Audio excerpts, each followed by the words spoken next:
Nobody told you it would feel like this. You did everything right. You studied, you worked, you showed up early and stayed late.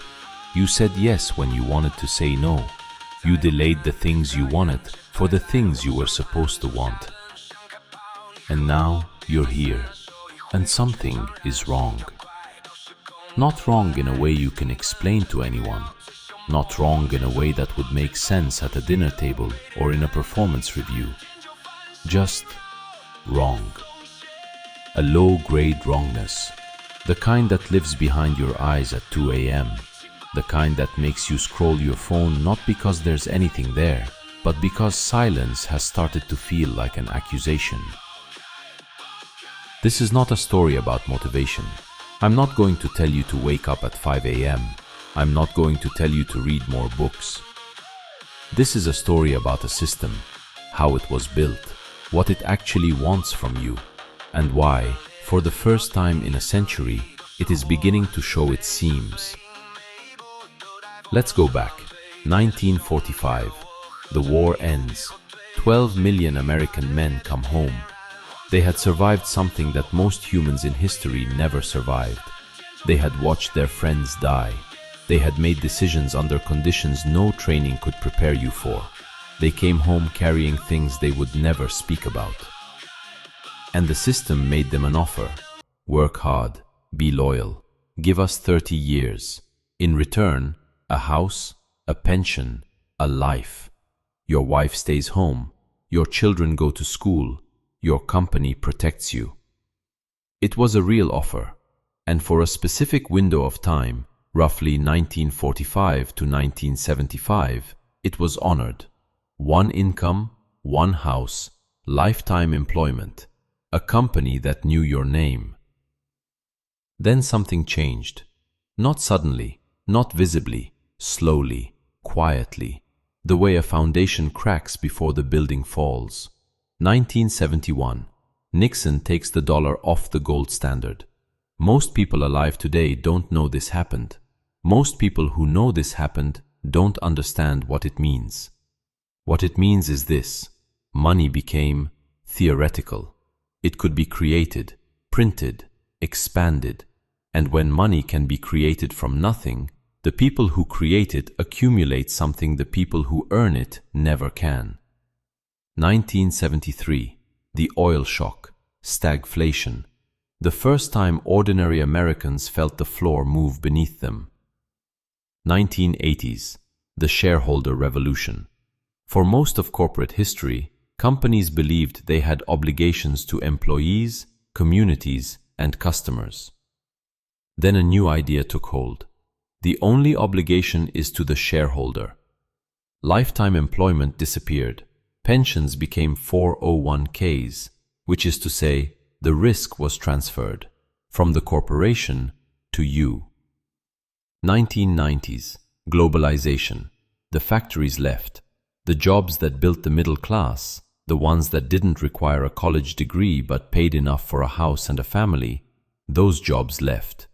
And the system told you, retrain, adapt, go to college. So you went to college and paid for it with debt, because by then the system that once subsidized education had decided education was a product, and you were the customer. 2008. The financial crisis. The banks gambled with the retirement savings and housing equity of an entire generation. They lost. The banks were saved, the people were not. And then came 2020, the pandemic, remote work, the great reshuffling, and then the return to office mandates, the layoffs, the quiet firings, the performance improvement plans designed to be failed. And now, AI. Here is what nobody is saying clearly. The contract is broken. The deal that was offered to your grandfather, work hard, be loyal, get a life, that deal no longer exists. And the cruelest part? The language of the old contract is still being used by companies that no longer intend to honor it. We're a family here, said by companies that will lay off 15% of their workforce in a Friday afternoon email.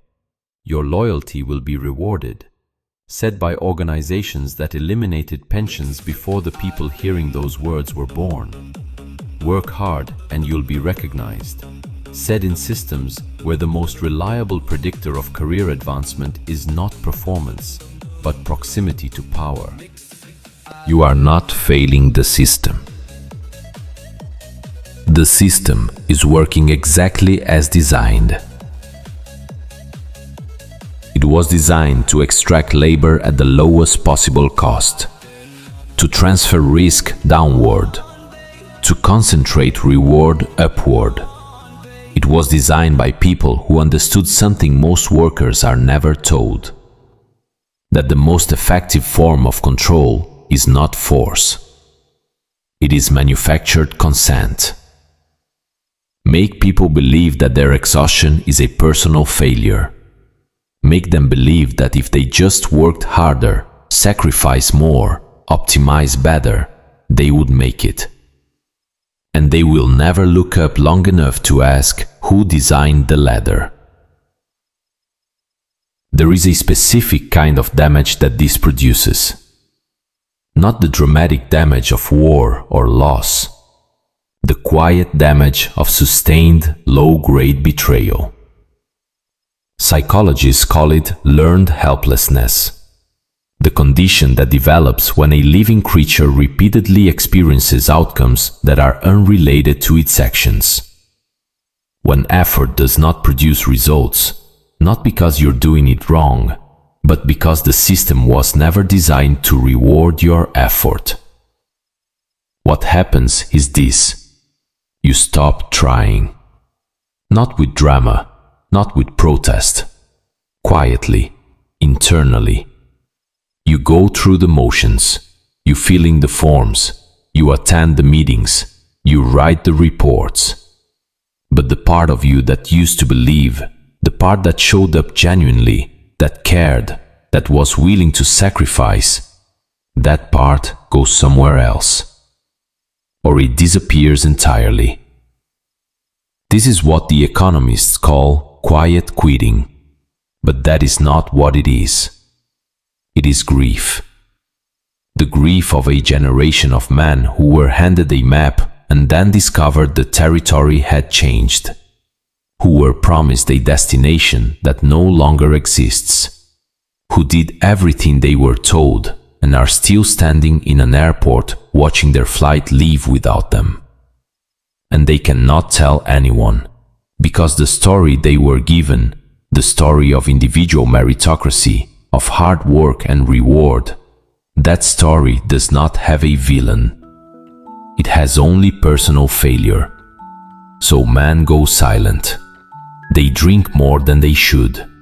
They scroll more than they want to. They feel a rage they cannot name at targets they cannot identify.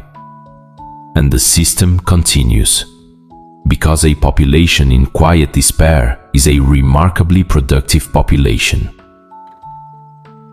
I want to leave you with something that is not an answer, because I don't have one. But I have an observation. Every period of civilizational transition produces the same psychological phenomenon.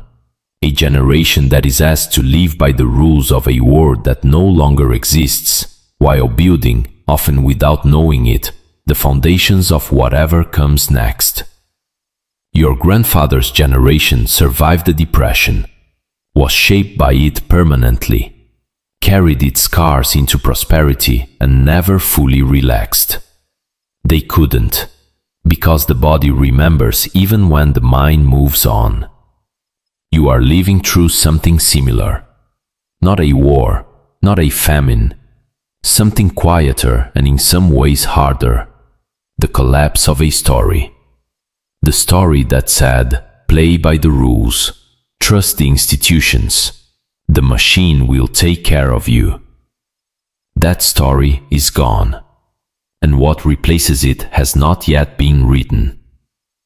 The most dangerous moment in any transition is not the crisis. It is the silence between what has ended and what has not yet begun. That is where we are. In the silence. And how you move through silence, that is the only thing that still belongs entirely to you.